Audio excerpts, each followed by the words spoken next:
Good morning, everyone. This is Dorothea from Airpost Creations 2021. I wish you all a happy Saturday. And before I start on Monday with Islam, I found a few things still on Hinduism that I like to share with you before I close the whole chapter on Hinduism. Okay? But before that, I found a nice quote from Rumi, and it reads, "Consciousness sleeps in minerals, dreams in plants, wakes up in animals, and becomes self-aware in humans." So this consciousness sleeps in minerals, dreams in plants, wakes up in animals, and becomes self-aware in humans. That was that. And now, today I researched a little bit online and I found out more about the Jains that I didn't know. For instance, Jainism has an own flag in India. So I didn't know that. And I painted this flag for you all to see. It looks a little bit like that. And here in the middle, it has the symbol of the swastika. Well, the swastika we all know from Nazi Germany because Hitler used it for not so very good things. But the swastika originally has a good meaning. The swastika, the earliest conception of the symbol of the swastika, has been positive and encouraging, relating to promoting life. The earliest known use of the swastika was discovered carved on a 15,000-year-old ivory figurine of a bird made from mammoth tusk, the tusk of a mammoth. This ancient engraving has been used for fertility and for health purposes. Also, the swastika is used as a symbol in Hinduism, Buddhism, and as we just learned, Jainism. It's also symbolized as in the cross in Christianity, in art, in Asian cultures, and in currency, in the Greek currency, and also in architecture, medieval in architecture, Renaissance, and Baroque architecture. Sadly, such a good symbol was corrupted by Nazi Germany, which now relates to the genocide in Nazi Germany's totalitarian attempt conquest of Europe. So that was that. And now I want to talk a little bit more about Jainism's flag, which is Jainism is one of India's oldest religious movement, and with their own flag, which represents the symbol. This flag, the Jainism's flag, represents the symbol of the seventh Tirthankara, which means literally fort maker, one of the liberated souls, showing the way for others in Jain tradition, with the arms symbolizing one of the four places a soul can be reborn in the cycle of birth and death. These four arms here of the swastika is meant, okay? The four arms, they symbolize that, that the four places a soul can be reborn and the cycle of birth and death. In the flag, the white color represents Arihants, a soul who has conquered all passions, anger, attachments, aversions, and has attained eternal bliss through self-realization. So this is the white on the flag, here in the middle. Then the red represents the Siddha, like Siddhartha Gautama, souls that have attained salvation and truth, and also denotes Satya, meaning truthfulness. That's here the red. Then comes the yellow.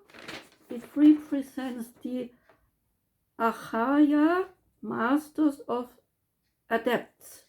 The color also stands for non-stealing, which is the yellow here. Then comes the green. It represents the Upadhyaya, adepts which are taught by teachings of the monks. Green also signifies chastity. Here's the green down here. And then the blue represents the Jain ascetics. It also stands for non-possession. Down there the blue, okay? So, the four arms of the swastika in the flag symbolize the four states of existence in Jainism.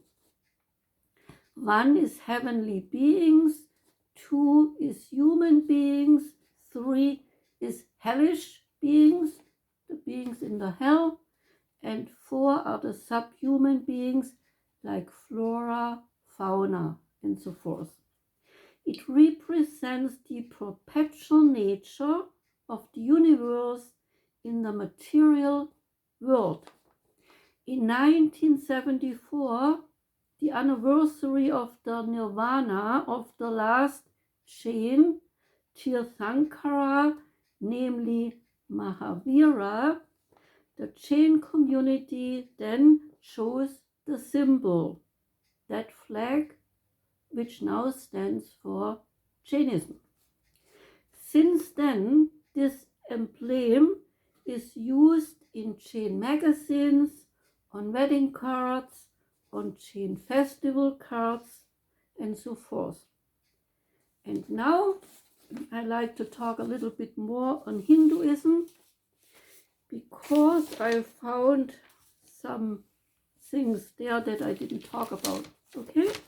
Hinduism is the third largest religion in the world. Hindus chose to cremate their dead because they believe it is the quickest way to release the soul and help with the reincarnation. Historically, Hindus held cremations on the Ganges River, where the family would carry the casket to the crematorium site. Nowadays, Hindus are cremated locally, but they still adhere to the Hindu cremation traditions and the rituals of old. Traditionally, a Hindu funeral rite takes the form of chants or mantras. Usually they are done by a Hindu priest. The corpse is shrouded in a white sheet, so I found by my Google search. Although my personal school notes, they say that for wives a red shroud is used, and the white shrouds are used for widows, unmarried girls, and men. Mourners are not dressed in black. This is seen as inappropriate for a Hindu funeral. The etiquette here is to wear white clothes. After the dead corpse has been burned, the day after a Hindu funeral, relatives scatter the ashes over a sacred body of water or a place of importance to the deceased. My notes state that the ashes of the dead are carried from the pyres, put into sacks, then they are mixed with flower petals and scattered at a holy spot near Allahabad, where the Ganges brown waters meet the blue waters of the Jamna.